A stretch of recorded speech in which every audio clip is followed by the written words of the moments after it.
أعوذ بالله من الشيطان الرجيم. بسم الله الرحمن الرحيم. يا أيها الذين آمنوا إذا لقيتم فئة فاثبتوا واذكروا الله كثيرا لعلكم تفلحون. وأطيعوا الله ورسوله ولا تنازعوا فتفشلوا وتذهب ريحكم واصبروا إن الله مع الصابرين. ولا تكونوا كالذين خرجوا من ديارهم بطرا ورئاء الناس ويصدون عن سبيل الله والله بما يعملون محيط. وإذ زين لهم الشيطان أعمالهم وقال لا غالب لكم اليوم من الناس وإني جار لكم فلما تراءت الفئتان نقص على عقبيه وقال إني بريء منكم إني أرى ما لا ترون إني أخاف الله والله شديد العقاب. إذ يقول المنافقون والذين في قلوبهم مرض غر هؤلاء دينهم ومن يتوكل على الله فإن الله عزيز حكيم. صدقت يا أرحم الراحمين. بارك الله لنا ولكم في القرآن العظيم ونفعنا وإياكم بالآيات والذكر الحكيم. سبحانك لا علم لنا إلا ما علمتنا إنك أنت العليم الحكيم. ربي زدني علما ربي زدني علما رب اشرح لي صدري ويسر لي أمري واحلل عقدة من لساني يفقهوا قولي. আল্লাহ তাআলার লাখো কোটি শুকর ও সুজুদ মহান রব্বুল আলামিন আমাদেরকে দয়া করে মায়া করে আল্লাহর ঘর মসজিদে কোরআনে কারীমের আল্লাহর পাক কালামের তাফসীর করা এবং শোনা আমলের নিয়তে বসার তৌফিক দান করেছেন।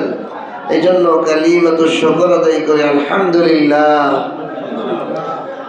আজকে আমি সূরা আনফালের 45 নম্বর আয়াত থেকে 49 নম্বর আয়াত 5টি আয়াত আমি তেলাওয়াত করেছি। আল্লাহ তাআলা যেন আমাকে এই আয়াতের ভেদ রহস্য পরিপূর্ণ বুঝ আমাকে দান করে, আপনাদেরকে দান করে, বলেন আমিন। প্রথম আয়াতে আল্লাহ তাআলা যুদ্ধের ময়দানে করণীয় বিষয়ের আলোচনা করেছেন। যেহেতু সূরা আনফাল এটা বদরের যুদ্ধের সাথে সম্পর্কিত এই সূরা আর ইসলামের প্রথম যুদ্ধ, এই প্রথম যুদ্ধে রাসূলুল্লাহ সাল্লাল্লাহু আলাইহি সাল্লামের সাহাবাদেরকে মাধ্যমে কিয়ামত পর্যন্ত সমস্ত উম্মতদেরকে যুদ্ধের ময়দানে কি কি করণীয়, কি কি বর্জনীয়, এই বিষয়ের আলোচনা এই 5টি আয়াতে আছে। এবং যুদ্ধের ময়দানে শয়তানের কি ধরনের ধোঁকা হয়, জিহাদের ময়দানে যেও মানুষ জাহান্নামে চলে যাবে শয়তানের ধোঁকায় পড়ে, সেই সংক্রান্ত আলোচনা এই 5টা আয়াতের মধ্যে আল্লাহ তাআলা করেছেন।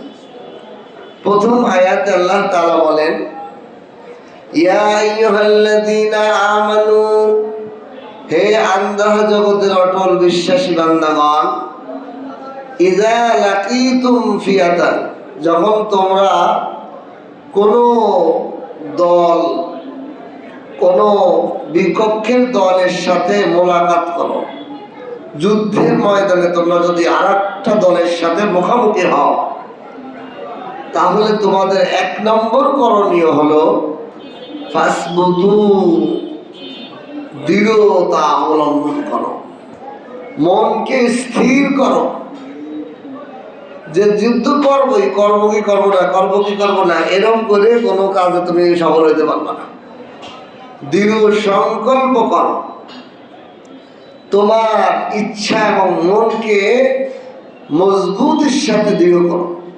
1 নম্বর করণীয়।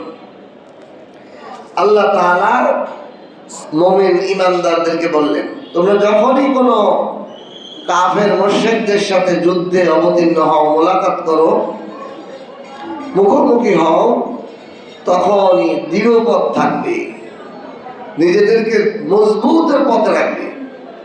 ভয়ে একটু ভয়, গুলি দেখলেই তুমি ভয়ে পালাবে এরকম নয়, দৃঢ়তার সাথে রাখো, মজবুত দৃঢ় পথ থাকবে।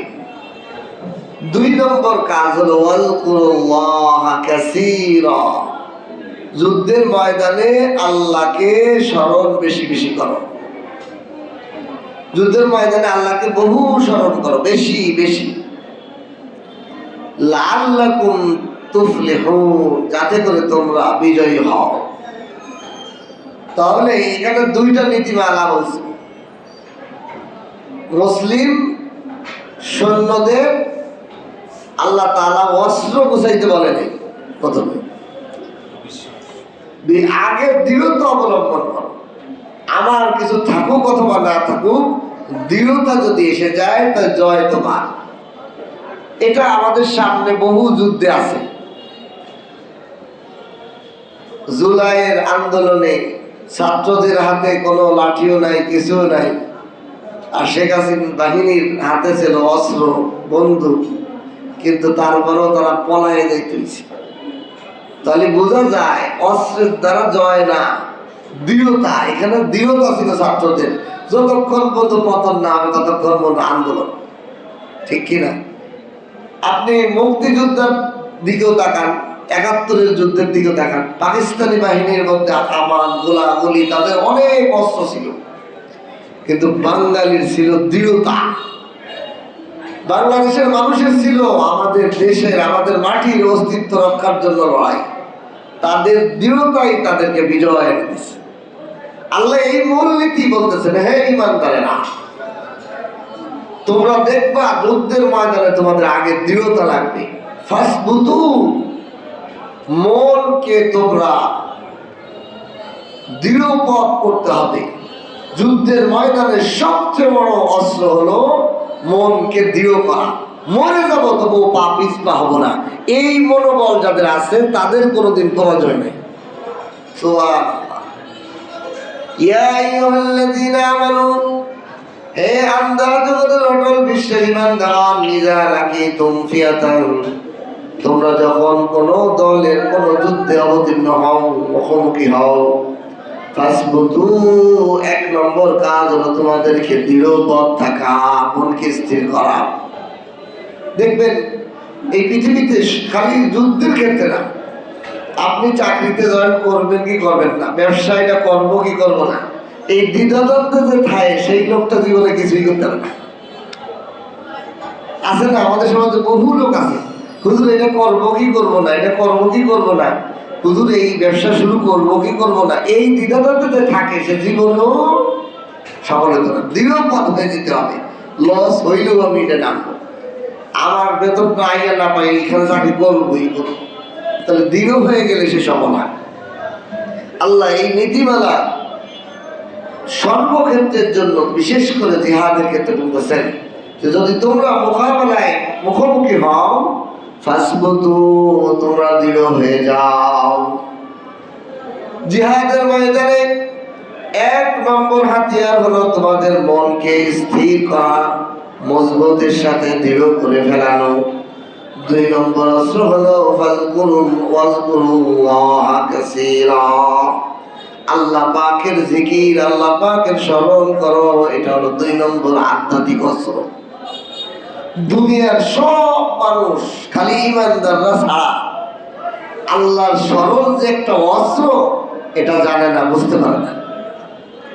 আল্লাহ পাকের স্মরণ এটা মহা একটা শক্তি, আধ্যাত্মিক শক্তি। কারণ যার দিলে আল্লাহ স্মরণ আছে তার দিলে কারো ভয় নাই, মৃত্যুরও ভয় নাই।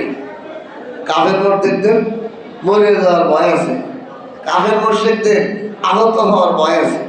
কিন্তু যার আল্লাহর স্মরণ আছে যে আমার মালিক আল্লাহ, আমাকে বাঁচানোর মালিক আল্লাহ, আমাকে মৃত্যু দেওয়ার মালিক আল্লাহ, আমি বিজয় হব না জয় হব সব আল্লাহর হাতে, আল্লাহর কথা স্মরণ আছে, তার দুনিয়ার কোন দেওয়াল, কোন প্রশক্তি তারে ক্ষয় করতে পারে না। এই জন্য আল্লাহ পাক বলেন জিকিরকে, আল্লাহর স্মরণকে তোমরা বেশি বেশি করো। আল্লাহ পাক কোরআনে কারীমে যত ইবাদতের কথা বলেছেন, কোন ইবাদতে আল্লাহ তাআলা বেশি শব্দ ব্যবহার করেন নাই। মজার নাই, আল্লাহ নামাজ পড়তে বলছেন, রোজা রাখতে বলছেন, দান করতে বলছেন, কোন ইবাদতের সাথে কাসীরান শব্দ ব্যবহার করেন নাই। কিন্তু আল্লাহ পাকের জিকিরের মধ্যে, আল্লাহ পাকের স্মরণের মধ্যে কাসীর শব্দ কেন ব্যবহার করলেন? কারণ হলো নামাজ পড়তে গেলে কষ্ট আছে, ওযু লাগে, জামা পাক লাগে, জায়গা পাক লাগে, রোজা রাখতে হলে সেহরি খাওয়া লাগে, ইফতারি করা লাগে, দান করতে হলে টাকা লাগে, টাকা কামানো লাগে, পরিশ্রম আছে। প্রতিটা কাজে, প্রতিটা ইবাদতে শারীরিক, মানসিক, আর্থিক পরিশ্রম আছে। কিন্তু আল্লাহ পাকের স্মরণ করার ক্ষেত্রে কোনো পবিত্রতার প্রয়োজন নাই, বসার প্রয়োজন নাই, দাঁড়ানোর প্রয়োজন নাই। শোয়া, বসা, ওঠা সর্ব অবস্থায়, উলঙ্গ অবস্থায় আল্লাহর জিকির করা যায়। সুবহানাল্লাহ। নাম্বার 2, পৃথিবীর মানুষ দেখবেন যত কাজ করে, মাঝি যখন নৌকা পায়, মনের সুখে নৌকার বৈঠা বাইতে বাইতে মুক্তি যে গান গায়, এই গান গাইতে তার কোনো কষ্ট নয়। কাঠুরিয়া কাঠ কাটে আর হই হই হই হই করে বিভিন্ন গান গায় না। যে যে ধরনের পরিশ্রম করে দুনিয়ার কাজ করে, ওই কাজের ফাঁকে ফাঁকে সে গান গায়, গুনগুনে কোনো না কোনো গান গায়। তাহলে বোঝা যায় তার কর্মের সাথে গানের কোনো বাধা হয় না। তার এই গানটা, তার এই মুখের বলাটা, বলিটা তার কর্মের আরো স্প্রিয় বাড়ায়। মানুষের তো জায়গা কোনো কিছু বলতেছে, কোনো কামার হাতুড়ে বাড়াচ্ছে, মনের সুখে গান গাইতেছে, তাহলে গান গাওয়ার সাথে তার কর্মের কোনো বাধা নেই। আল্লাহ নবী বলেন, হে দুনিয়ার মানুষেরা শোনো, আল্লাহ পাক তোমাদের জন্য, ইমানদারদের জন্য একটা গান দিয়ে দিয়েছেন। বলেন সুবহানাল্লাহ। তুমি দুনিয়ার সব কাজ করবা আর জবানের মধ্যে আল্লাহর জিকিরের গান গাইবা। সুবহানাল্লাহ। তোমার গানটাও আল্লাহর জন্য হবে, আল্লাহর স্মরণের গান হবে। তাই বেঈমানরা দুনিয়ার প্রেম প্রীতি বিভিন্ন গান গায়, তাদের কাজের মধ্যে গুণ গায়, গান গায়। আর ইমানদার তার কাজের মধ্যে আল্লাহর স্মরণের জিকিরের গান গাইবে। এটা গাইতে কোনো পরিশ্রম নাই, কষ্ট নাই, কোনো কাজে বাধা হয় না। আপনি হাত দিয়ে সেলাই মেশিনে সেলাই করতেছেন, গার্মেন্টসে কাজ করতেছেন, আপনি খদ্দেরের কাছে বেচা কিনা করতেছেন, যাই করেন না কেন, কিন্তু আপনার জবানে জিকির করতে কোনো বাধা নাই। এই জন্যই আল্লাহ তাআলা জিকিরের ক্ষেত্রে বলছে বেশি বেশি স্মরণ করো, কারণ এর লস নাই, এর কোনো কষ্ট নাই। অন্য অন্য ইবাদত বেশি বলে নাই কেন? অন্য অন্য ইবাদত বেশি করতে গেলে বান্দার কষ্ট হয়ে যাইবে, এই জন্য আল্লাহ বেশি শব্দ ব্যবহার করেন নাই। কিন্তু আল্লাহ বলেন আমি আল্লাহকে স্মরণ করতে বান্দা তোমার কষ্ট হয় না, এটা বেশি বেশি করো, আমি তোমার জীবনটাকে ধন্য বানিয়ে দিব। লাআল্লাকুম তুফলিহুন, তুমি বিজয়, তুমি সফল, তুমি সর্বপ্রকারের কামিয়াবি তুমি পাবে যত বেশি আমাকে স্মরণ করো। এই জন্য যুদ্ধের ময়দানে আল্লাহকে স্মরণ কেমনে? বিভিন্ন মুফাসসির বিভিন্ন রকমের ব্যাখ্যা করছে। আল্লাহর জিকির মানে কি? জিকির মানে হলো আল্লাহকে স্মরণ করা। কোন কোন মুফাসসির বলেন যে আল্লাহ রসুলের নিয়ম অনুযায়ী জীবন পরিচালনা করাও জাকির।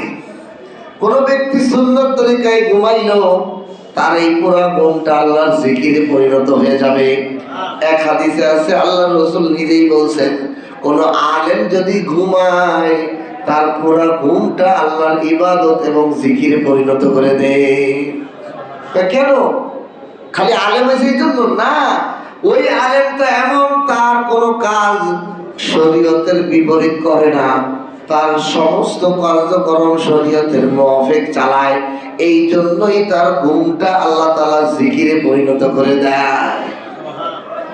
তাহলে যদি সাধারণ একজন মানুষ, সাধারণ মানুষ ও যদি তার জীবনটাকে আল্লাহর হুকুম অনুযায়ী সাজায়, যে আল্লাহ যা বলছে সেইভাবে আমি জীবন চালাবো, এর বাইরে জীবন চালাবো না, তার এই জীবনটাকেও, তার ঘুমকেও আল্লাহ তাআলা ইবাদত করে দিবেন। এই জন্য প্রতিটি কাজের সাথে আল্লাহকে স্মরণ করা। আল্লাহ আমাকে বানাইছেন, আল্লাহ আমাকে সৃষ্টি করছেন, আল্লাহর হাতে জয়, আল্লাহর হাতে পরাজয়, আল্লাহর হাতে আমার টাকা ইনকাম হওয়া, আল্লাহর হাতেই আমার ক্ষতি হওয়া, আল্লাহর হাতেই আমার কল্যাণ, আল্লাহর হাতেই আমার অকল্যাণ, আল্লাহর হাতেই আমার অসুস্থতা, আল্লাহর হাতেই আমার শিফা। এই স্মরণ যে বান্দার সর্বক্ষণ থাকবে, তার সফলতা তো আল্লাহর হাতেই থাকবে, ঠিক কিনা? এই জন্য সর্বকাজে আল্লাহকে বেশি বেশি স্মরণ করা, জিকির করা। এই জন্য আমাদের বুজুর্গরা প্রথমত এই স্মরণটা প্র্যাকটিস দরকার আছে। দেখা যায় যে আমরা যদি আল্লাহর জিকির না করি তা আল্লাহর কথা মনে পড়ে না। আর যদি আমাদের সমাজে দেখবেন অনেক মানুষকে, হুজুর হাদিসে কি সবসময় আল্লাহ আল্লাহ আল্লাহ আল্লাহ জিকির আছে? সাহাবাদের আমলে বা রাসূল সাল্লাল্লাহু আলাইহি ওয়াসাল্লাম সবাইকে নিয়ে একসাথে আল্লাহ আল্লাহ জিকির করছে আছে? নাই। কিন্তু কেন করেন আমাদের বুজুর্গরা? কারণ হলো আমাদের সমাজের মানুষ রাসূলের মতো সোহবত পায় না, সাহাবীদের মতো সোহবত পায় না, এবং তারা এত দুনিয়াদারি, এত দুনিয়ার ফেরদাবাসা, আল্লাহর কথা স্মরণ করতে পারে না। এই জন্য তাদেরকে বসায় যদি একটু প্র্যাকটিস করে দেওয়া যায়, যে তুমি এই যে বসে বসে আল্লাহ আল্লাহ আল্লাহ জিকির করতেছো, এইটা তোমার 24 ঘন্টা তোমার দিলের মধ্যে জারি করে ফেলো, এটা তোমার নিঃশ্বাসে জারি করে ফেলো। নিঃশ্বাসে আল্লাহর জিকির জারি করা যায় কেমনে? দেখেন, নিঃশ্বাস ঢুকতেছে, বের হচ্ছে, আচ্ছা না? এই যে ঢুকলো, এ ছাড়লেন, আপনি এটা মিলান, আল্লাহ হু আল্লাহ হু। এখন নিঃশ্বাস আপনি কল্পনা করেন, দেন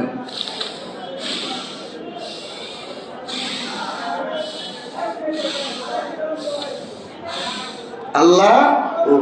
এটা যদি আপনি প্রতিদিন 1000 বার করেন, 2000 বার করেন, 40 দিন 50 দিন পর, 2 মাস পরে দেখবেন আপনার আর কল্পনা করা লাগতেছে না, নিঃশ্বাসেই আল্লাহ জিকির আছে। আল্লাহ 24টা ঘন্টা আপনার আল্লাহ জিকির হবে, আল্লাহ সম্মান। এগুলো আমাদের তো ফিট হয় না, এই জন্য প্র্যাকটিস করে ফিট করতে হয়। অনেক মানুষ আছে প্র্যাকটিস করে সার্কেল দেয়, তো প্র্যাকটিস করে করে শিখে। আমাদেরও আল্লাহ পাকের স্মরণটা 24 ঘন্টা, যে আমি হাঁটবো আল্লাহ স্মরণ হবে, আমি বসে থাকবো তাও আল্লাহর জিকির আমার জবানে জারি থাকবে, আমি যখন শুয়ে থাকবো ঘুমানো আগ পর্যন্ত আমার মুখে জবানে আল্লাহর জিকির জারি হবে। এটা কেমনে করবো? এটার প্র্যাকটিস দরকার আছে না? হুট করেই আমার আপনার হয়ে যাবে?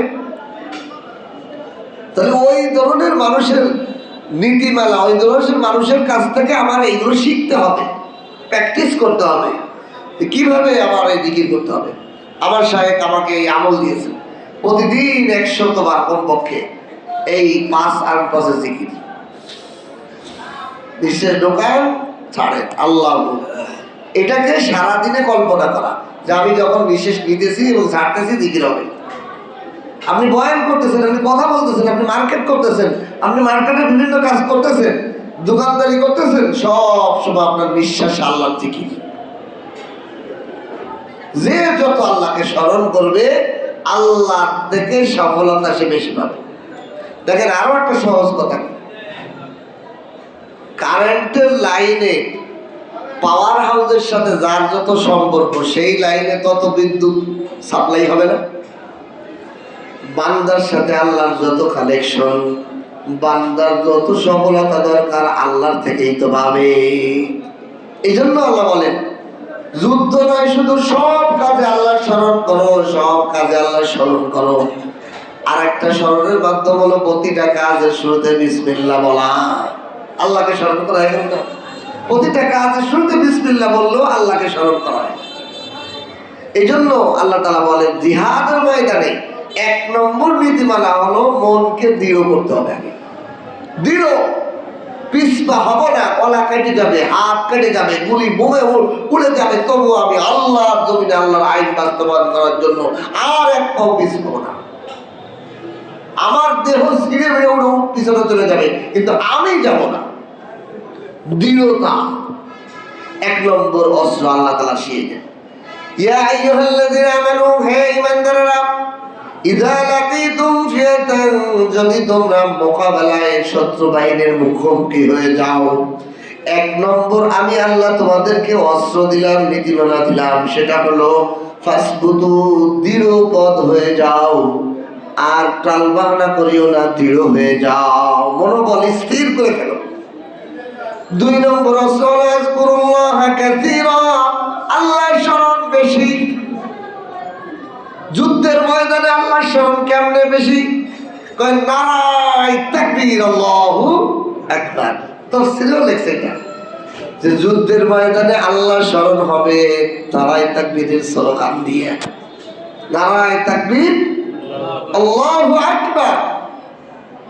আচ্ছা, আপনাদের প্রশ্ন হয় না নারায়ে তাকবীর মানে কি? মজার বিষয়, কিন্তু এটা কেউ জিজ্ঞাসা করে না।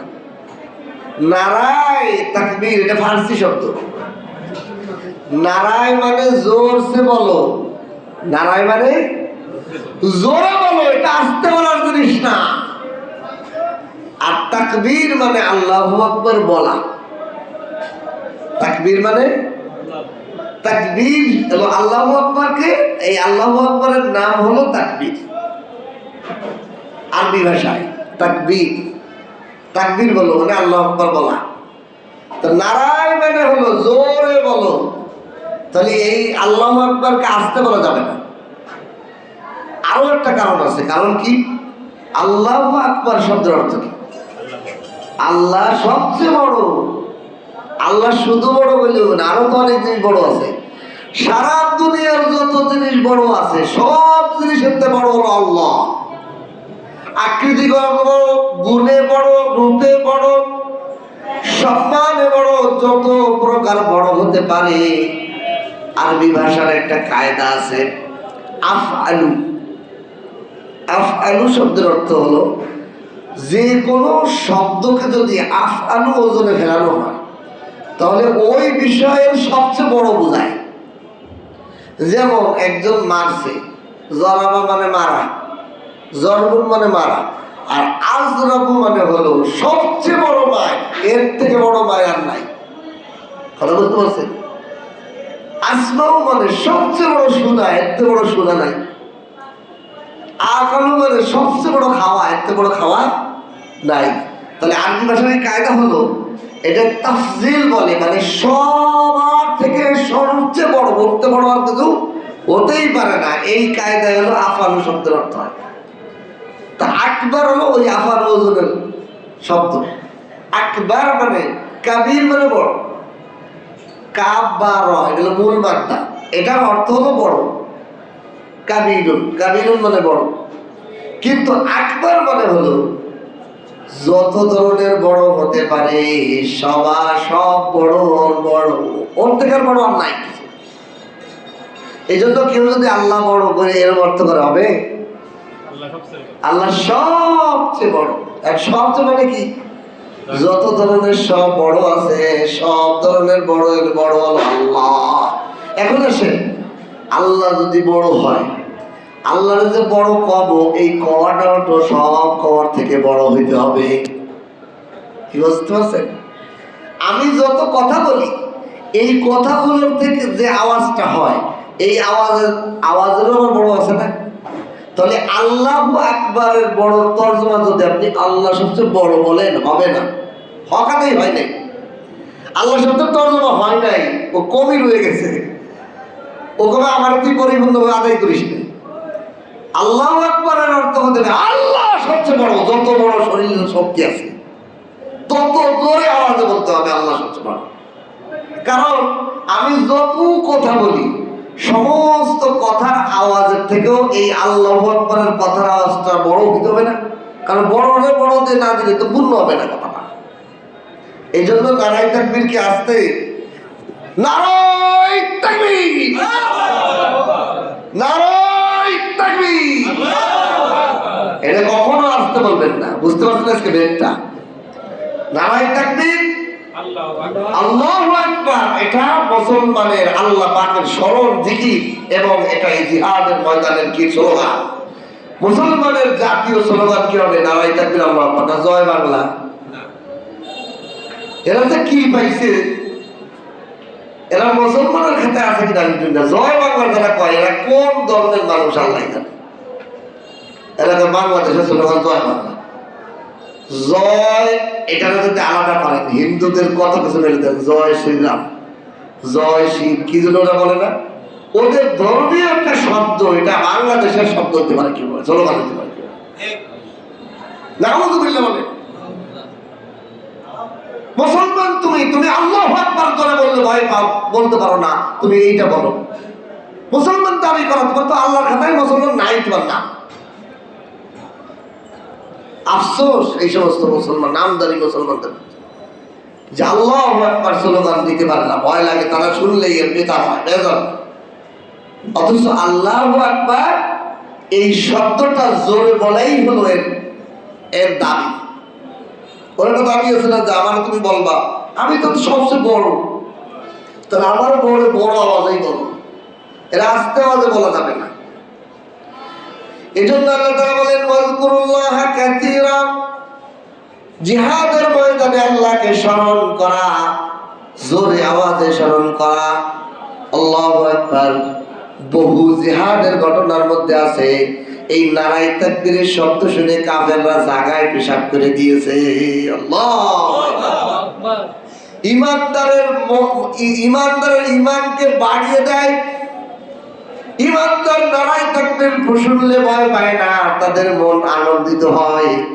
আর বেঈমানরা আতঙ্কিত হয়ে যায়। আল্লাহু আকবার। কি মজার আল্লাহ দিয়েছেন। আল্লাহ কয় দেখো ওয়াজকুরুল্লাহ, আল্লাহকে স্মরণ করো। তুমি জিহাদের ময়দানে যত বেশি আল্লাহু আকবার বলবে, তত কাফেররা হতভম্ব হয়ে যাবে, ভয় পেয়ে যাবে, আতঙ্কিত হয়ে যাবে, ওর অস্ত্র পড়ে যাবে। এক হাদিসের কথা মনে পড়ে গেল, আল্লাহ রাসূল সাল্লাল্লাহু আলাইহি সাল্লাম জিহাদের ময়দান থেকে ফিরছে, সাহাবাদেরকে নিয়ে রাতের বেলা তাঁবু টানায় আশ্রয় নিয়েছেন। রাসূলুল্লাহ সাল্লাল্লাহু আলাইহি সাল্লাম, সাহাবারা ঘুমিয়েছেন।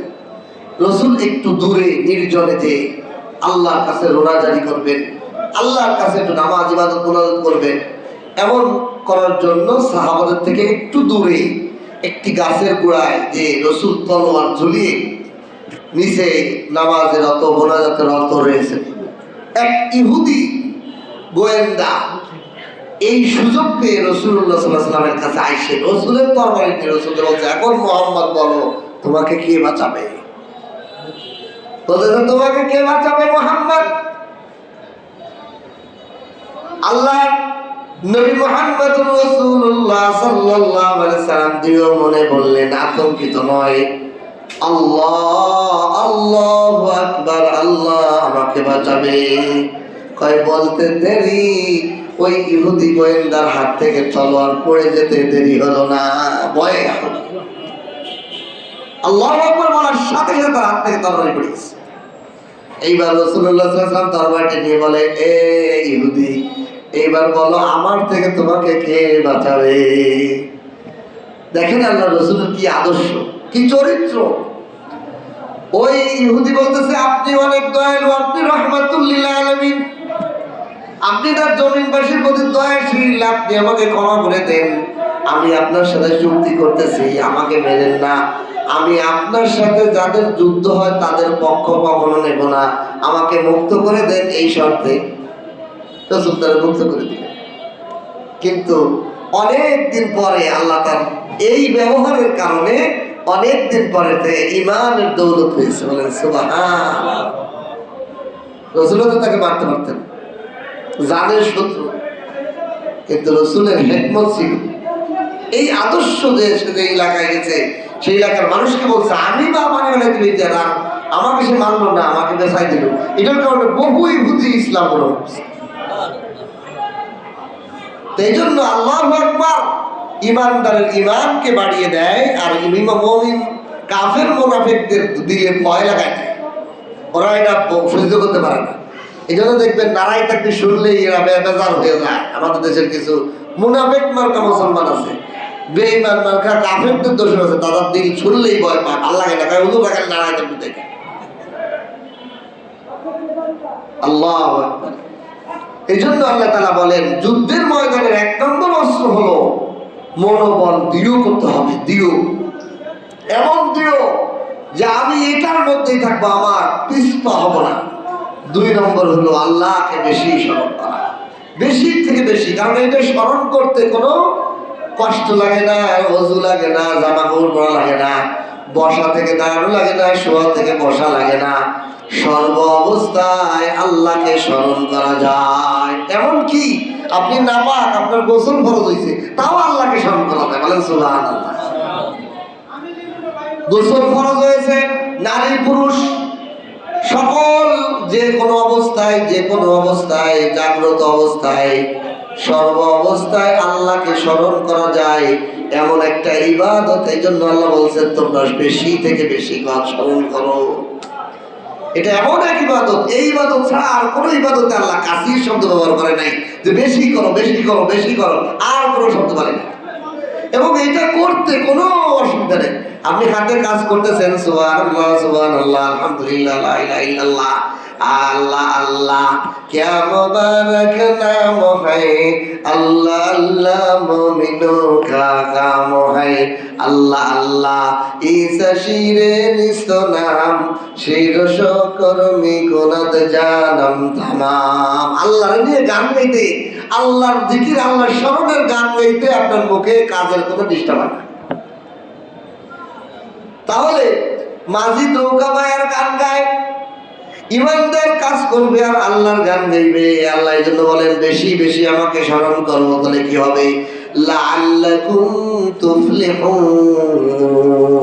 তাহলে জেনে রাখো, সফলতা বিজয় তোমাদের। তাহলে যুদ্ধের ময়দানে দুইটা কথা বললেন, এক নম্বর। 3 নম্বর আরেকটা করলেন, যুদ্ধের ময়দানে আরেকটা বিষয় খেয়াল রাখবা, কি? ওয়াতিউল্লাহ ওয়া রাসূলাহ। যুদ্ধের ময়দানে আল্লাহ এবং রাসূলের আনুগত্য করবা। আল্লাহ এবং রাসূল যা বলছে এর থেকে তুমি বেমুখ করিও না, বুদ্ধি খাটাইও না, বেশি পণ্ডিতি করবা না, যতটুক বলছে ততটুক করবা। আনুগত্য, আতাত। এতাত শব্দের অর্থ হলো পদঙ্ক অনুসরণ করা। ধরেন বালির মধ্যে আপনি যদি একজন মানুষ আগে হেঁটে যায়, আর একজনে বলা হলো তুমি ওইটার হুবহু যেখানে যেখানে পাও ফেলাইছে ওখানে হয়ে যাবা। যদি তোমার পাও বিপদ বলে তাহলে তুমি বা তুমি কাটা। আসলে আমার খেলা অনেক পদঙ্ক অনুসরণ করতে হবে। এরকম অনুসরণকে বলা হয় আতিউ। আতিউ, আতিউ শব্দের অর্থ এরকম অনুসরণ করা। তা আল্লাহ বলেন, আল্লাহ এবং রাসূলের আনুগত্য মানে বিধান। জিহাদের ময়দানে যে নীতিমালা, আল্লাহর আইন আছে, এই আইন যদি তোমাদের দ্বারা পদস্খলন না হয়ে যায়, এটা খেয়াল রাখবা। কি জন্য? যেমন তুমি তোমার মনের রাগ খাটানোর জন্য কাউকে হত্যা না করো, আলী রাদিয়াল্লাহু তাআলা আনহুর ঘটনা আছে, এক কাফেরের বুকের উপর উঠছে খঞ্জন নিয়ে, এই মুহূর্তে গলা থেকে গর্দান আলাদা করে দিবে, এই মুহূর্তে কাফের করছে থু মারছে, থুতু মারছে মুখের মধ্যে। আলী রাদিয়াল্লাহু তাআলা কাফের শোয়া অবস্থায় থুতু মারছে। আলী রাদিয়াল্লাহু তাআলা মুখের মধ্যে স্যাপ মাখাইছে। বলেন এখন তো এক পোষে গা খট করে কাটিলেন, দরকার ছিল না গর্দান? আলী রাদিয়াল্লাহু তাআলা তাকে হত্যা করা থেকে বিরত হয়ে উঠে চলেছে। কাফের আশ্চর্য, এই কাফের বলতেছে, হে আলী, আমাকে তুমি হত্যাই করতেছি, আমি তোমাকে থুতু মারছি, মানে এখন তোমার রাগ বেশি, এক পোষার জায়গা 10 পোষা দিবা তুমি, মানে টুকরো টুকরো করে ফেলাবা রাগে। তুমি আমাকে হত্যা না করে চলে যাইতেছো, আমি তো এই ব্যবহার নিতে পারতেছি না, আমি তো এই ব্যবহার নিতে পারতেছি না, আমাকে বলো কারণটা কি? এটা না জানা বলতে আমার ভালো লাগতেছে না। কয় কাফের বাচ্চা শোন, আমি তোকে যে হত্যা করতেছিলাম আল্লাহ সন্তুষ্টর জন্য, এখানে কোনো খাত ছিল না, এখানে কোনো অন্য কিছু ছিল না। যখন তুমি থুতু মারছো তখন আমার ভিতরে রাগ আসছে, আমার তবিয়তে রাগ আসছে। এখন আল্লাহর জন্য যে হত্যা করছিলাম এটা নাই, এখন আমার গুসা, আমার রাগে তোমার হত্যা করা হয়ে যাবে। আর আমার আল্লাহ বলছে গুসায় রাগের কারণে হত্যা করলে আমিও জাহান্নামী, তুইও জাহান্নামী, সুতরাং আমি তোকে হত্যা করবো না। কাফের ভাই এটাই যদি ইসলাম হয়, এ আলী আমাকে কালেমা পড়াও, আশহাদু আল্লা ইলাহা ইল্লাল্লাহ ওয়া আশহাদু আন্না মুহাম্মাদার রাসূলুল্লাহ, ইসলাম যদি এই ধর্মই হয়, এই সত্য ধর্ম, আমি গ্রহণ করলাম। সুবহানাল্লাহ। তাহলে যুদ্ধের ময়দানে নীতিমালা আছে কিনা? কাফেরদের পাইলেই মারা যাবে। যুদ্ধের ময়দানে নারীদেরকে হত্যা করা যাবে না, যুদ্ধের ময়দানে ধর্মগুরুকে হত্যা করা যাবে না, বিধর্মীদের কোন ধর্মগুরু যদি থাকে, সাধু থাকে, তাকে হত্যা করা যাবে না, বিধর্মীদের শিশুদের হত্যা করা যাবে না, বিধর্মীদের ধর্মীয় উপাসনায় ভাঙা যাবে না, বিধর্মীদের ঘর বাড়ি উজাড় করা যাবে না। এটা ইসলামের নীতিমালা। এটা কয়েকজন মুজাহিদ জান। কারণ আপনি জিহাদে গেলেন, কাফেরদের ঘর বাড়ি গেলেন, কাফেরদের উপাসনা রেখে গেলেন, তা আল্লাহর আইন আছে না? ইসলাম জিহাদ দিছে, কিন্তু জিহাদের মধ্যে সন্ত্রাসবাদ দেয় নাই। আপনি চিন্তা করে দেখেন, এই নীতিমালা অন্য কোন জিহাদের, অন্য কোন ধর্মের মধ্যে আছে? যে নারীকে হত্যা করা যাবে না, বৃদ্ধদের হত্যা করা যাবে না, ধর্মগুরুদেরকে হত্যা করা যাবে না, শিশুদেরকে হত্যা করা যাবে না, ধর্মীয় উপাসনায় আক্রমণ করা যাবে না, উজাড় করা যাবে না, মানুষের ঘর বাড়ি উজাড় করা যাবে না, সরিষা ক্ষেত নষ্ট করা যাবে না। ইসলামের জিহাদের নীতিমালা। আপনি ভারতের সাথে ইন্ডিয়ার সাথে যুদ্ধ করলেন, ভারতের হিন্দুদের ধান খাতে ধান কাটিয়ে আগুন ধরা দিয়ে পুরাই দিলেন, আপনি হারাম কাজ করছেন, জাহান্নামে যাবেন। তাহলে ইসলামের জিহাদ কি বোঝায়? নীতিমালা আছে, আল্লাহ পাকের আইন আছে। জিহাদ মানেই হলো সন্তান, জিহাদ হলো শান্তি। যেমন আপনার শরীরে অপারেশন করা লাগবে, টিউমার হয়েছে, তো যেটুক কাটলে আপনার টিউমারটা বের করা যায় ততটুকুই তো কাটতে হবে না। আপনি পুরো শরীর কুবাই কামাই তারপরে টিউমারটা বার করবেন, তাহলে এটা কি অপারেশন হইল? এটা তো হত্যাকাণ্ড হইল। কি হইল? তাই ইসলাম হত্যাকাণ্ড নয়, এটা হলো অপারেশন। ইসলাম হলো অপারেশন, যেখানে মরণ, যেখানে দরকার সেখানে সেইটুকু কাটে, আর বাকিটাকে নিরাপদ রাখো। শিশুদের নিরাপদ, ফসল নিরাপদ, ধর্মীয় বসলায় নিরাপদ। আল্লাহু আকবার। এই জন্য আল্লাহ পাক বলেন, তুমি জিহাদ করবা আল্লাহর আনুগত্য, রসুলের আনুগত্য করে। তোমার মনে চাইছে কাফেরদের ভেঙে লাগা, এইভাবে জিহাদ না, এইভাবে জিহাদ না। এই জন্য জিহাদের নীতিমালাও জানতে হবে আমাদের। ওলা এরপরে আল্লাহ তাআলা তিনটা বিষয় বলছে, যুদ্ধের ময়দানে তিনটা বিষয় আল্লাহ নীতিমালা দিচ্ছেন। একটা হলো দৃঢ় মনোবল দৃঢ় রাখতে হবে, যাবো কি যাবো না, করবো কি করবো না, ওরে আঘাত দেবো কি দেবো না। ওই যে আমাদের এক হুজুর কয়, হাস্যকর বিষয়, জিহাদের ময়দানে একজনের মানে খুব ভীত, কাপুরুষ, এতই কাপুরুষ মানে ভয় পায় খুব। আছে না মানুষের মধ্যে অনেক ভীত মানুষ? তোর বিবি ওরে চেতাইছে, হ্যাঁ নিয়ে তুমি কিছুই পারো না। কত মানুষ মুজাহিদ হয়, গাজী হয়, তার বউরা অনেক সম্মান হয়। আমরা তো গাজীর বিবি, এটা সম্মান, শহীদের বিবি সম্মান পাবো, তুমি ঘরে বসে তো অনেক বুঝাই শুনে ওরা জিহাদে পাঠাইছে। এখন ও জিহাদে যাওয়ার পর ও তো আঘাত করবে দূরের কথা, ও তো ভয়। তা সেনা প্রধানকে বলে দিচ্ছে বিবি যে আমার স্বামীটা একটু ভীত, ওর একটু সিস্টেম করে কোনো রকম একটা কাফেটা ধরে ওরা দিকে ও তাতে মারি লাগে, ও কাজ হইতে পারে, ও তো ধরতে পারবে না। তো ঠিকই সেনা প্রধান করছে কি, একটা ধরে হাত পাও বাইন্দে, হাত বাইন্দে পাও বাইন্দে ওটা দিয়েছে যে তুই এটা জবই দে, এটা কি কর জবই দে, কাফের এটা শত্রু বাহিনী এটা জবই দে। ও এখন করছে কি যে জবই কেমনে দেবো, সোনা বাহিনী তো চলে গেছে ওরা দিয়ে, কারণ ও জবই দিতে পারতেছে না। এখন অত ভীত, ও ভীত হয়ে কাঁপতেছে, কারণ ও ঘুরাইতে ঘুরাইতে ওই শত্রু বাহিনীর ওই খাবে, ও ঘুরাইতে ঘুরাইতে কাছে আছে, অত হাত পাও বান্ধা, ওরে কাছে কামড়াইয়ে ওই ভীত মুজাহিদকে কি করছে হাতে পায়ে কামড়াইছে, মানে যারে কামড়াইতেছে তার হলো হাত পাও খোলা, আর যে কামড়াইতেছে তার হলো হাত পাও বান্ধা। ও গোড়ে গোড়ে এসে ওরা কামড়ায় কামড়ায় কামড়ায় অস্থির। সেটা বদলে এসে দেয় কি অবস্থা কাহিনী, কয় কি রে তুই এই অবস্থা রক্তাক্ত কে, তোরে না দিয়ে গেছি এই কাফেরদের হাত পা বাইন্ডে জবাই দেওয়ার জন্য, হত্যা করার জন্য, তো তুই হত্যা না করে তুই গোড়ে পড়ে রয়েছিস, তোর আহত, এনে কান কামড়ানো, এনে কামড়ানো, এনে কামড়ানো, রক্তাক্ত, কারণ কি? কয় আমি অনেক বাইরে চিন্তে দেখছি গাজী হইলাম কি শহীদ হওয়া যায় নাকি, মানে বোকার বোকা বুদ্ধি আমার আছে, তো এই জন্য আমি শহীদ হওয়ার জন্য আহত হয়েছি, মানে এত ভীত যে ও আর মারতে পারে।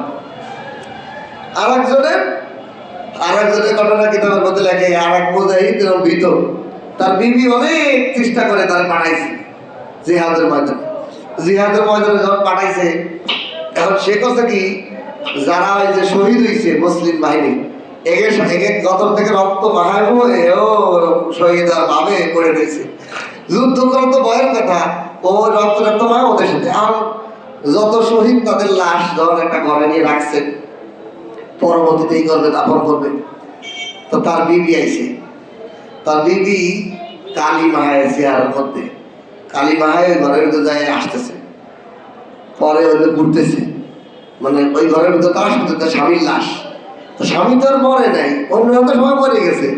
স্বামী বলছেন তুমি কোন হো, মানে তুমি কে আমাদের এই ঘরের মধ্যে ঘুরতেছো? তা বিবি কাছে মাই হুর হো, আমি হলো হুর।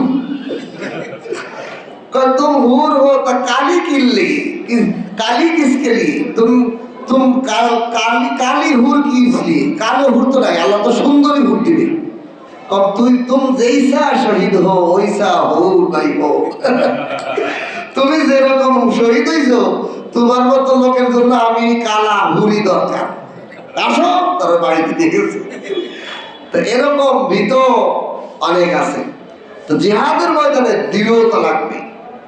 যদি একটা মানুষের গর্দান পড়ে যাচ্ছে, এটা দেখে অনেক মানুষ আছে না, মানুষ রক্ত দেখতে পারে না, এই লোকটাকে জিহাদে যেতে পারবে, এগুলো বিপদ হবে, ইমান হারাম। এই জন্য আল্লাহ বলেন জিহাদের 1 নম্বর শর্ত হলো, জিহাদের 1 নম্বর নিতে হলে তোমার দৃঢ় রাখতে হবে। তোমার সামনে তোমার গর্দান উড়ে যাবে, তোমার পিছপা হবে না, তোমার হাত চলে যাবে, তোমার বোনে তোমার শরীর ছিটে চলে যাবে, কিন্তু তোমার মন তোমার কলিজার সামনের দিকে হবে, এমন স্পিড থাকবে তোমার মধ্যে দৃঢ়তা।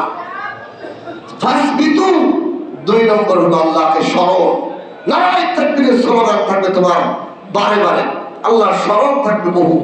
আর 3 নম্বর হলো আল্লাহ পাকের অনুগত্য, রসুলের অনুগত্য থাকবে তোমার, রসুল এবং আল্লাহ কি বলছে সেইভাবে তুমি জিহাদ করবা, এর বিপরীত তোমার মনে চায় সেটা না।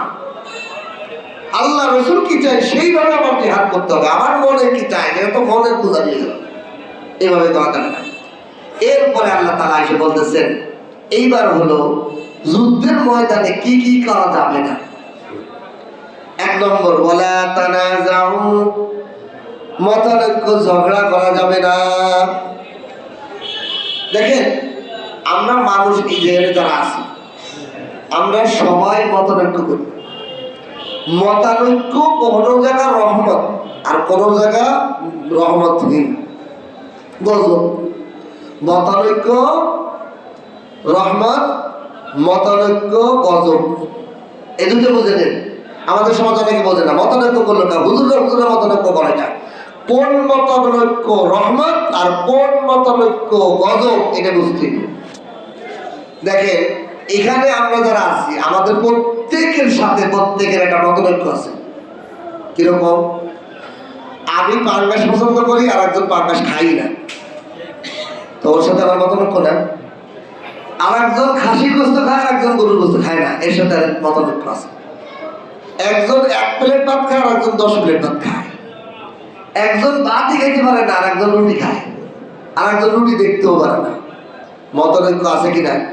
এই মতানৈক্য কি গজব না রহমত? রহমত। কেমন রহমত? এবার বোঝেন। আমার উস্তাদ এক লোক, দুই লোক গেছে আলুর দোকানে আলু কিনতে। একজন কয় এই আমার বড় বড় আলু দাও, আর একজন কয় কাস্টমার দোকানদার আমার ছোট্ট ছোট্ট আলুগুলো দাও। এখন প্রশ্ন করা হলো আপনি বড় বড় আলু কেন নেন? আমার বিবির চলতে সুবিধা, বড়টা ধরতে চলতে সুবিধা না, বড় আলুগুলো চলতে সুবিধা হয় না। আপনি ছোট আলু নেন কিনলে কি? ছোট আলু এই জন্য নিতেছি, ছোট আলুর মধ্যে মজা বেশি, এর গোস্ত কম, এর মধ্যে স্বাদ বেশি। দুইজনেরই যুক্তি আছে কিনা? নাম্বার 2, এই যে মতানৈক্য রহমত কেমন হইল? যদি সবাই বাজারে যায় বড় আলু কিনতো, ছোট আলু কার কাছে বিক্রি করতেন? গজব হয়ে যেত না? এই দোকানদার এই ছোট আলু নিয়ে খালের মধ্যে ফেলানো লাগতো, এটা ফেলানোর লোক লাগতো, এটা পচতো, এটা সাফ করার লাগে আরো কত লোক লাগতো। গজব হতো কিনা? এখন আল্লাহ তাআলা এটা মতানৈক্য করে দেওয়ার কারণে সব কাস্টমারই আছে, সব মালই বিক্রি হয়। পচা আলু বিক্রি হয়, ছোট আলু বিক্রি হয়, বড় আলু বিক্রি হয়। মতানৈক্য হওয়ার কারণে ভাতও চলে, রুটিও চলে, আটাও বিক্রি হয়, গমও বিক্রি হয়। আর নয় যদি কত কি পাঙ্গাস খাই না, তাহলে পাঙ্গাস ফেলানো যেত না। কিন্তু পাঙ্গাস খালেও লাগবো। অনেক মানুষ হয়তো পাঙ্গাস ফিরি দিলেও নিব না, আর আমরা পাইও না। আমরা পাইও না, আমরা বাজারে 50 টাকা পাঙ্গাস পান না, না ও পিস করে গেছে না। আর আমরা তো এত বড় পাঙ্গাস করবো, দুইজন মানুষ পিস করে আনলে 2 পিস নিয়ে এসে। তাহলে বোঝা যায় কারো জন্য মজাদার, কারো জন্য অমজাদার। এই মতানৈক্য রহমত। ওই মালটা সমাজে সঠিকভাবে প্রচার হওয়ার জন্য রহমত। তাহলে এই সমস্ত মতানৈক্য রহমত। আর একটা মতানৈক্য হইল কি মতানৈক্য? ধরেন এক মুসল্লিরা কইল এই মসজিদে এই হুজুর চলবো না, আর এক মসজিদে বললো এই হুজুর চলবো। এমন লাগলো ঝগড়া, তাহলে কোন ইমাম সাহেব টিকলো না, তার মানে 2 মসজিদ দাঁড়ালে, এটা কি হয়ে গেল? গজব, ঠিক কিনা? অথবা টাকা পয়সা নিয়ে, কোন জমি জমা নিয়ে একই ঘর 2 জনে দাবি করছে, আমার কারো দেবে একই মহিলার নিয়ে 2 জনের বিয়ে করতে পাগল হয়ে গেল, তাহলে এই মতনৈক্য ঠিক করতে পারবেন? হয় দেখা যাবে একজন ওই যে হাবিল কাবিলের মতো, আকলিমারে নিয়ে হাবিলও বিয়ে করতে চায়, কাবিলও বিয়ে করতে চায়। এখন কাবিল কয় যে আমার সাথে জন্ম হয়েছে আকলিমার, তোরে বেটা দেবো না, তোর মাথায় পাথর মেরে বেরিয়ে গেছে। গজব হয়েছে কিনা? তাহলে এই মতনৈক্য গুলো গজব। এই মতনৈক্য গুলো কি? আল্লাহ এটার কথা বলতেছেন, ওয়ালা তানাজাউ, যুদ্ধের ময়দানে তোমরা কে এই পাশে যুদ্ধ করবা, কে সামনে বা কে ঘোড়াবি বা কে এইভাবে করবা, কে ওইভাবে করবা, কে আগে থাকবা, কে ভিড়ে থাকবা, এটা নয়। নবী এবং রাসূল যেখানে দায়িত্ব দেয় ওখানেই তোমার দায়িত্ব পালন করতে হবে। মতনৈক্য ঝগড়া করা যাবে না। একজন বলে হুজুর আমি আগে থাকবো, শত্রু বাহিনীরা, আমি মাঝখানে থাকবো না। এখন বলে আমি পিছিয়ে থাকবো, এরকম যদি মতনৈক্য করে হবে। রাসূল দায়িত্ব দিলেন, যুদ্ধের ময়দানে অনেকের অনেক দায়িত্ব থাকবে। কেউ থাকবে যে সৈন্যদের খানা পাকাইতে হবে, যুদ্ধে তো আলাদা না, তো তুই খানা পাকা। কেউ থাকবে যে অসুস্থ আসবে, এটা সেবা করবি, ব্যান্ডেজ বাঁধবি। এমন বলতে পারে আমি তো ভালো জিহাদ করতে পারি, আমি তো ভালো অস্ত্র চালাইতে পারি, আমার এই বাবরজির কাছে বসে রাখছে, এটা হলো এই যে মতনৈক্য করা যাবে না। আল্লাহ এবং রাসূল সেটা প্রধান, যে এই দায়িত্ব আমাকে দিবি, এই দায়িত্বের ক্ষেত্রে কোনো ঝগড়া মতনৈক্য করা যাবে না। একজন আমির থাকবে, আমির যে ফয়সালা করবে সেটা মানতে হবে। এই যে আমাদের এখন বাংলাদেশের হুজুররা হুজুরে লাগে গেছে, সাধারণ মানুষ বুঝতেছে না, কিন্তু বুঝার বিষয় আছে, বুঝার বিষয় আছে। এই ইসলামিক দলগুলো কেন এক হয়েছিল? আল্লাহর জমিনে আল্লাহর আইন বাস্তবায়ন করার জন্য না? জামাতের প্রধান নিজেই কয়ে লেগেছে যে আমরা শরিয়া আইন বাস্তবায়ন করবো না। তো তারা কেন ইসলামিক দল বলেন? আপনি ইসলামিক দল আছে, সর্বনাশ করে গেছে, একটা শব্দই সর্বনাশ করে গেছে। চরমায় যে সরে গেছে এটা ঠিক কি করছে? যে আল্লাহর আইন জমিনে বাস্তবায়ন করার জন্য আমরা এই দেশের 99% মুসলমান, আমরা কি চাই? আর যে বলবে যে আমি চাই না, সে তো ইমানদার নাই, সে কাফের হয়ে গেছে। যে বলবে যে আল্লাহর এই জমিনে আল্লাহর আইন বাস্তবায়ন করা চাই না, শরিয়ার আমরা বাস্তবায়ন করা পছন্দ করি না, চাই না, ওই দিনই তারা আল্লাহর খাতায় তার নাম কাফেরের খাতায় চলে গেছে। ক্ষমতায় যাওয়ার জন্য এই রাজনীতি সব জিরো, সব জাহান্নামে যাওয়ার কারণে। চরমনেরা ঠিকই করছে, যদি শরিয়া আইন বাস্তবায়ন করার জন্য পক্ষ, তাহলে আমরা না দরকার না এই ক্ষমতা। এই জন্য আল্লাহ তারা যাও ঝগড়া করা যাবে না। 2 নম্বর হলো ফাতাফশালু। আল্লাহ পাক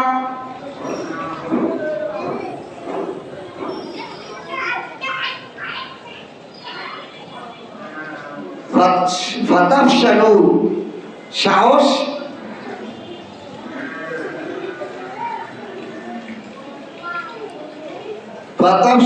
অতঃপর তোমরা সাহস হারাবে না।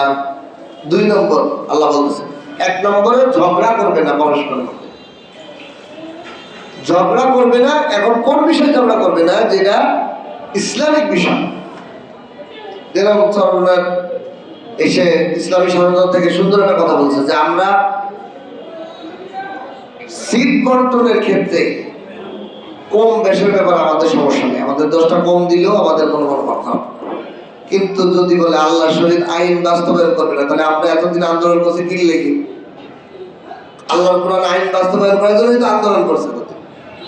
এখন তো মামুনুল হক প্যাসে উনি, উনিও যদি এর সাথে এই মতবাদের সাথে থাকে, তা উনি খিলাফত প্রতিষ্ঠা করতে চায়, আল্লাহর আইন বাস্তবায়ন করতে চায়, তাহলে উনি কার সাথে ধরতেছে? কেন করবে কিনা? ঝামেলা সব জায়গা।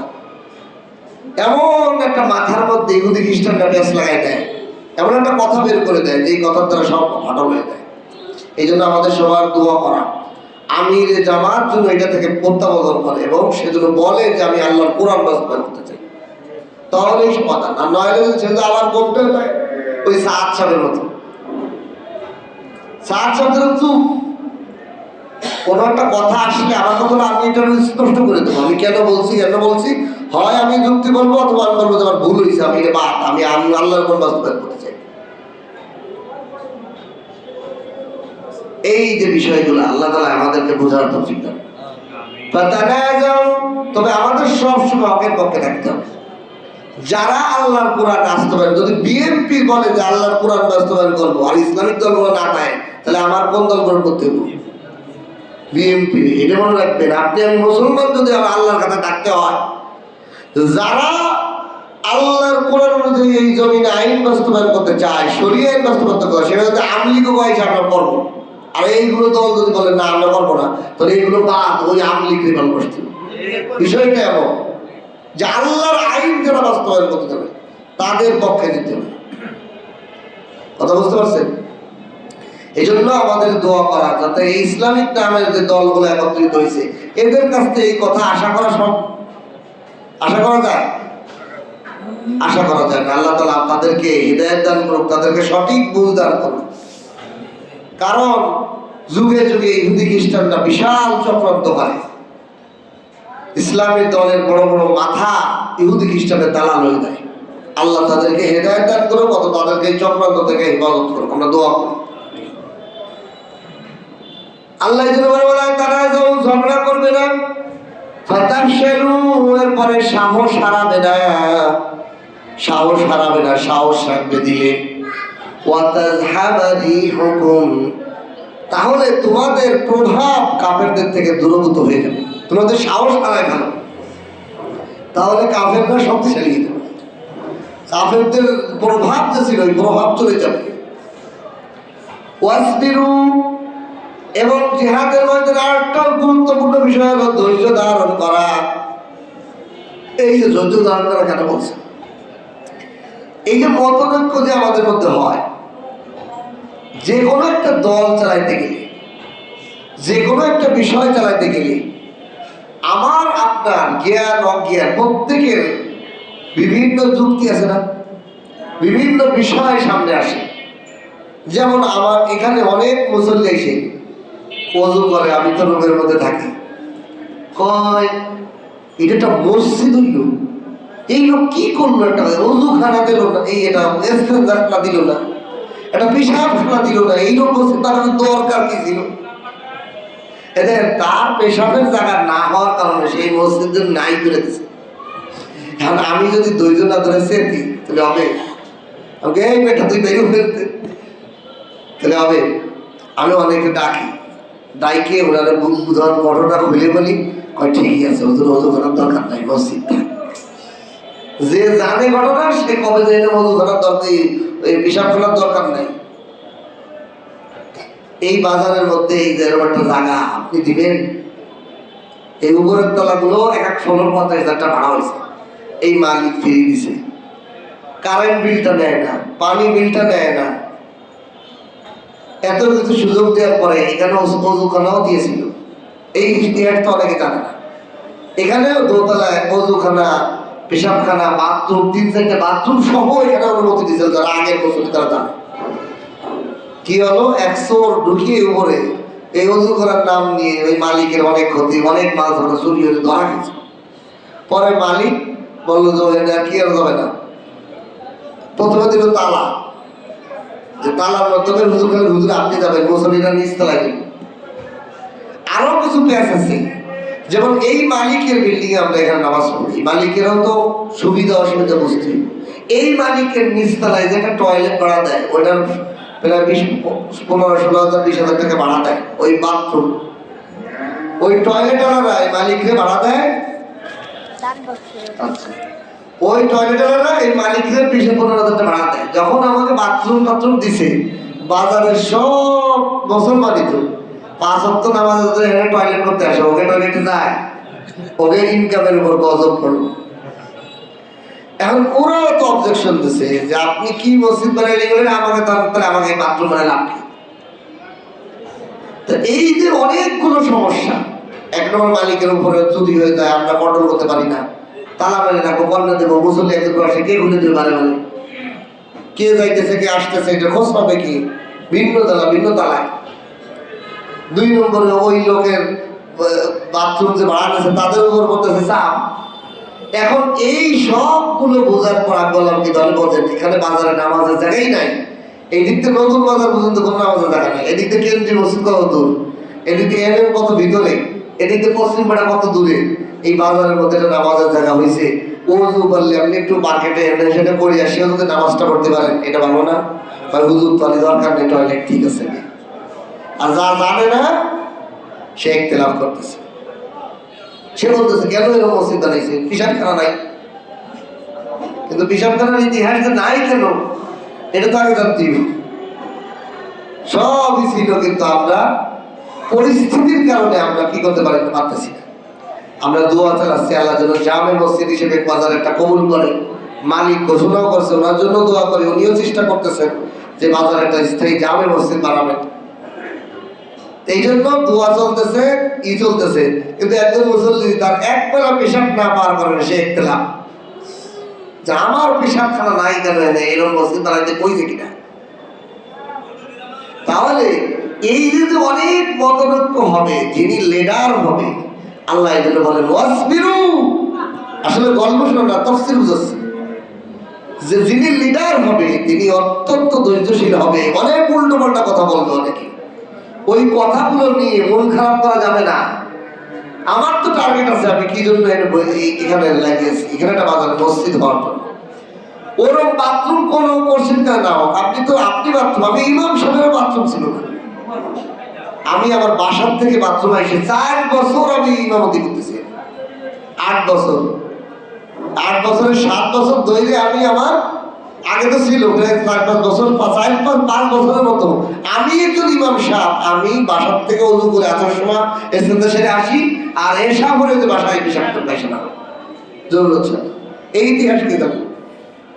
তাহলে আপনি মুসল্লি কি না, আমি ইমাম সাহেবেরই ব্যবস্থা নাই, আমিও ধৈর্য ধরে যদি এরকম করি। এখন আল্লাহ বলছেন যুদ্ধের ময়দানে সৈন্যদের অনেক অভিযোগ, অনেক বিষয় থাকবে, অপনৈক্য, ধৈর্য ধরতে হবে। ধৈর্যই হল সমাধান। ধৈর্য কি? ওই সব বিষয়ের সমাধান হলো ধৈর্য। একজন ধৈর্যশীল হয়ে গেলে বাকিরা যত কথাই কম ঠান্ডায়। এই জন্য জিহাদের ময়দানে কোন মুসলিম সৈন্যদের যিনি লিডার হবে, ধৈর্যের পাহাড় হতে হবে তার। এবং মুসলমান সৈন্যদের, মুজাহিদদেরকেও ধৈর্যশীল হতে হবে। আমার মন মতো না হলে আমি খেয়ে যেতে পারবো, এরকম না হওয়া। প্রতিটা মুজাহিদ সদস্যের ধৈর্যশীল হতে হবে, অত্যাধিক ধৈর্যশীল হতে হবে, যে আমার মন মতো দল না চললে আমি নাই। কিন্তু ইসলামের বিষয়ে যদি উল্টোপাল্টা হয় তাহলে ঠিক আছে, কিন্তু আমার মনের সাথে কোনো জিনিস পা মিললে সেখানে আমার ধৈর্য ধরতে হবে। এই জন্য আল্লাহ বলেন ওয়াসবিরু, তোমরা ধৈর্য ধরো। এবং ধৈর্য এমন একটা গুণ, যার মধ্যে ধৈর্যের গুণ আছে তার সফলতা কেউ দেয় যাবে না। কেন? আল্লাহ নিজেই বলেন ইন্নাল্লাহা মা'আস সাবিরিন, ধৈর্যশীলদের সাথে আল্লাহ। দেখেন, আমি ইলেকট্রনিক কাজ করতেছি, তা আমার সাথে অনেকগুলো লোক আছে। এর মধ্যে কোনাবাড়ির সবচেয়ে ভালো যে ইলেকট্রনিক মিস্ত্রি, সেও আমার সাথে আছে। তাহলে আমার এই ইলেকট্রনিক কাজটা ভালো হবে না মন্দ হবে? কি লিগে ভালো হবে? এই কোনাবাড়ির সবচেয়ে পারদর্শী একজন মিস্ত্রি আমার এই কাজের সাথে, আমি যে বলতেছি আমার সাথে উনি সর্বক্ষণিক আছে, তাহলে আমার এই কাজে কোনো ত্রুটি হবে না এবং 1 নম্বর কাজ হবে।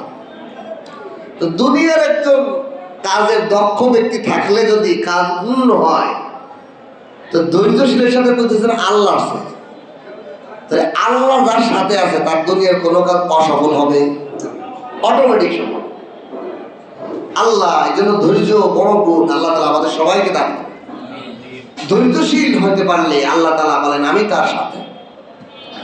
ওয়ালা তাকুনু কাল্লাযিনা, এরপর আল্লাহ তাআলা উন্মুক্ত করে দিয়েছেন জিহাদের ময়দানের কিছু ভুল ত্রুটি।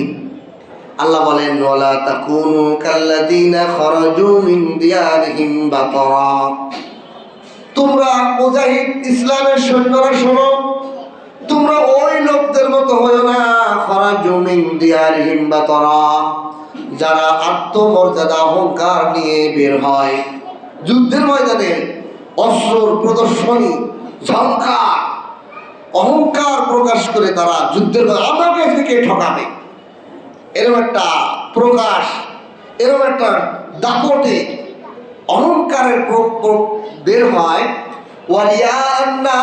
মানুষদেরকে দেখায় আমরা কত সৈন্য, কত অস্ত্র, কত প্রদর্শনী, যারা দেখায় হে ইমানদারেরা তোমরা এরকম দেখায়ও না, তোমাদের বিজয় অস্ত্রের মধ্যে না, তোমাদের বিজয় অস্ত্র শস্ত্রের মধ্যে না, তোমাদের বিজয় দৃঢ়তা এবং আল্লাহর স্মরণ এবং রসুল এবং আল্লাহর আনুগত্যের মধ্যে, ধৈর্যের মধ্যে। এখন বলতে পারেন অনেক সময় ইমানদাররা পরাজয় হয়েছে না? রাসূলুল্লাহ সাল্লাল্লাহু আলাইহি ওয়াসাল্লামের যুদ্ধে পরাজয় হয়েছে না? উহুদের যুদ্ধে, বদরের যুদ্ধে আল্লাহ রাসূলের দাঁত, শহীদের দাঁত ভেঙে গেছে না? তো এরকম ঘটনা কেন? এটা আল্লাহর হিকমত। ওই পরাজয়ও মুসলমানদের জয়, ওই পরাজয়ের মধ্যে বহু লোক শহীদের মর্যাদা পায়। এই জন্য আল্লাহ বলেন তোমরা ওই সমস্ত লোকদের মতো হয় না, ওয়ালা তাকুনু, তোমরা ওদের মতো হয় না, কাল্লাযীনা খারাজু মিন দিয়ারিহিম, যারা নিজেদের ঘর থেকে বের হয় দাপটে, অহংকার প্রকাশে, ওয়া রিয়াআন নাস, মানুষদেরকে দেখানোর জন্য বের হয়, ওয়া ইয়াসুদ্দুনা আন সাবিলিল্লাহ, আল্লাহর রাস্তায় বাধা প্রদান করার জন্য যারা বের হয়, আল্লাহর আইনের ক্ষেত্রে বাধা প্রদানকারী যারা বের হয়, ওয়াল্লাহু বিমা তা'মালুন ইয়ামালুনা মুহীত, আর আল্লাহ তাআলা তারা যা আমল করে সব তার বেষ্টনে রাখেন, আল্লাহর ইহাতার মধ্যে আছে, আল্লাহ সব জানেন তারা কি আমল করতে, সব আল্লাহর আয়ত্তের মধ্যে আছে। আল্লাহ সব তাদের ব্যাপারে জানেন। এখানে এই আল্লাহ তাআলা কেন এই কথা বললেন?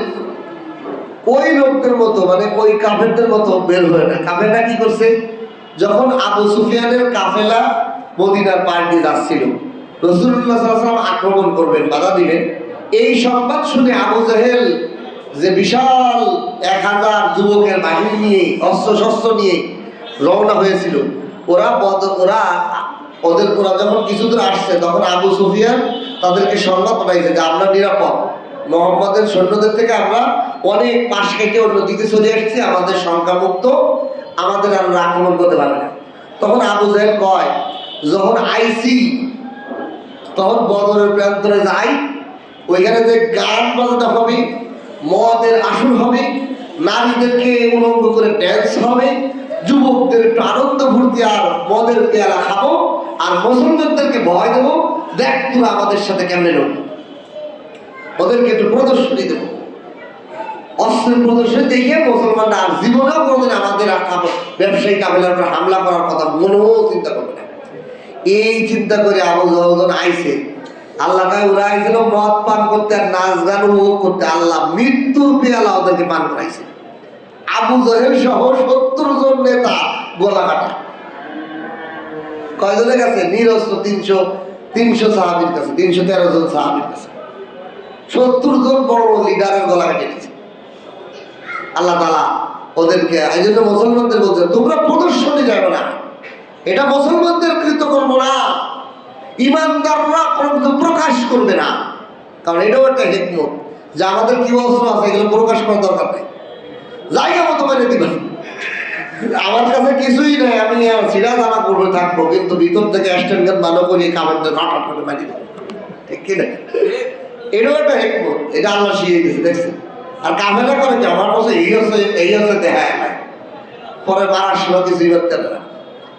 চিন্তা করে দেখেন, পৃথিবীর ইতিহাসে যত কাফেলা যতই প্রদর্শন করুক, ওরা কিছুই মুসলমানে করতে পারে না। আফগানিস্তানে 40 বছর এত সুপার পাওয়ার, রাশিয়া করে গেছে, তারপরে আমেরিকা করে গেছে, কিন্তু এরা সামান্য বন্দুক দিয়ে এদেরকে রাজা করে গেছে, পালায় যেতে বাধ্য হয়েছে। কিভাবে পালাইলো? বেলেনে ঝুলে ঝুলে দেখতে হাস্যকর ইতিহাস থাকবে, এত সুপার পাওয়াররা কিভাবে পালায় না। ইসরায়েল গাজার মধ্যে কত প্রকার জুলুম করতেছে, এখনো পর্যন্ত হামাসের কোনো নিঃশেষই করতে পারলো না। হামাসকে দেখায় যে আমার এই আছে ও আছে, কিছুই দেয় না, জায়গা মতো মেরে দেয়, আল্লাহু আকবার, শেষ ট্যাঙ্কা উড়াই দেয়। আল্লাহ এটাই বলছেন, মুসলমান তোমরা বলো কাফেরদের মতো প্রকাশ মানুষ দেখানো করো না, তোমরা মানুষ দেখানোর মতো করো না,